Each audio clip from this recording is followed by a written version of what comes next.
इस वक्त की बड़ी खबर, बीजेपी ने चुनाव अधिकारियों की घोषणा कर दी है। प्रदेश अध्यक्ष राष्ट्रीय परिषद सदस्यों के चुनाव के लिए घोषणा हुई है।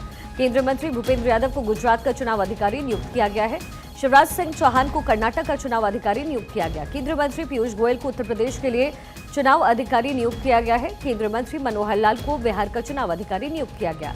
केंद्रीय मंत्री धर्मेंद्र प्रधान को एमपी के लिए चुनाव अधिकारी नियुक्त किया गया है। ये बड़ी जानकारी इस समय मिल रही है। ये पूरी सूची बीजेपी की तरफ से जारी की गई है। बीजेपी ने चुनाव अधिकारियों की अब घोषणा की है। प्रदेश अध्यक्षों, राष्ट्रीय परिषद सदस्यों के चुनाव के लिए घोषणा की गई। इसमें केंद्रीय मंत्री भूपेंद्र यादव को गुजरात के चुनाव के अधिकारी के तौर पर नियुक्त किया गया है और ऐसी लंबी फहरिस्त है। अक्षय राय मेरे सहयोगी कनेक्टेड है। अक्षय, क्या कुछ प्रमुख नाम है इसमें?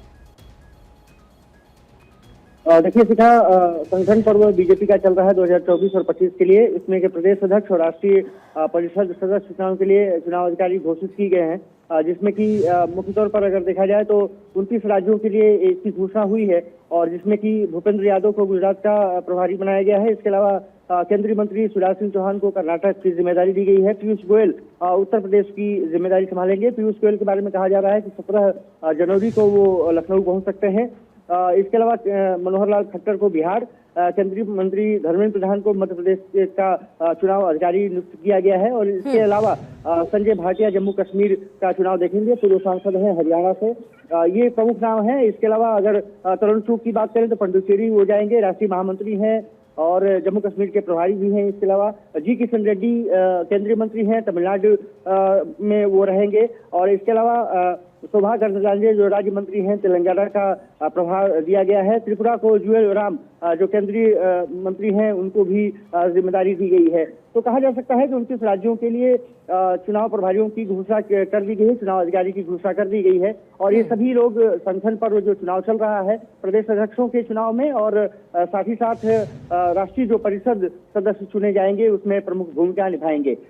ये माना जा रहा है कि बीजेपी की तरफ से एक जो जिस तरह से संगठन का चुनाव किया जा रहा है, ये प्रदेश अध्यक्षों और राष्ट्रीय जो परिषद का जो चुनाव हो जाएगा, सदस्यों का चुनाव हो जाएगा, तो उसके बाद राष्ट्रीय अध्यक्ष का चुनाव होगा, वो काफी महत्वपूर्ण होगा। लेकिन यही पदाधिकारी राष्ट्रीय अध्यक्ष जो प्रदेश अध्यक्ष चुने जाएंगे, राष्ट्रीय परिषद के जो सदस्य चुने जाएंगे, यही राष्ट्रीय अध्यक्ष का चुनाव करेंगे। तो काफी महत्वपूर्ण है। तेजी से गतिविधियां आगे बढ़ाई जा रही हैं और ये माना जा रहा है कि जल्द से जल्द इसको संपूर्ण कराया जाए और ये माना जा रहा है कि जनवरी महीने में सभी जो प्रदेश अध्यक्षों का जो चुनाव है वो संपन्न कर लिया जाएगा और उसके बाद राष्ट्रीय अध्यक्ष का चुनाव बीजेपी करेगी। अक्षय, सबसे बड़ी बात बीजेपी की तरफ से ये होती है कि किसी भी राज्य में चुनाव कभी भी हो, लेकिन कोर में बीजेपी अपनी तैयारी अपनी पार्टी के लिए हमेशा करती रहती है। ऐसे में दिल्ली को लेकर के कोई जानकारी अभी या फिर दिल्ली चुनाव के बाद ही कोई फैसला होगा?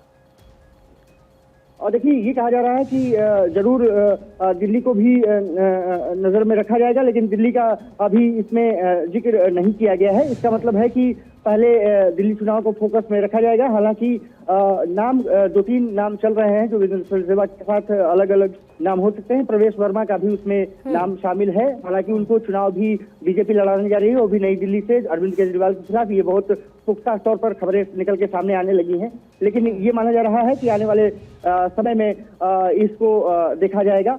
फिलहाल 29 राज्यों के लिए घोषणा की गई है, जिसमें कि प्रमुख तौर पर उत्तर प्रदेश, तेलंगाना, त्रिपुरा, उड़ीसा, मेघालय, मिजोरम, कर्नाटक, केरल और ये तमाम राज्य हैं। हालांकि इसमें दिल्ली को अभी अलग तौर पर रखा गया है। चलिए ठीक है अक्षय, बहुत बहुत शुक्रिया। तो देखिए, बीजेपी की तरफ से एक बड़ा कदम उठाया गया है और किस तरीके से राज्यों में चुनाव हो उसके लिए पूरी तैयारी की गई है।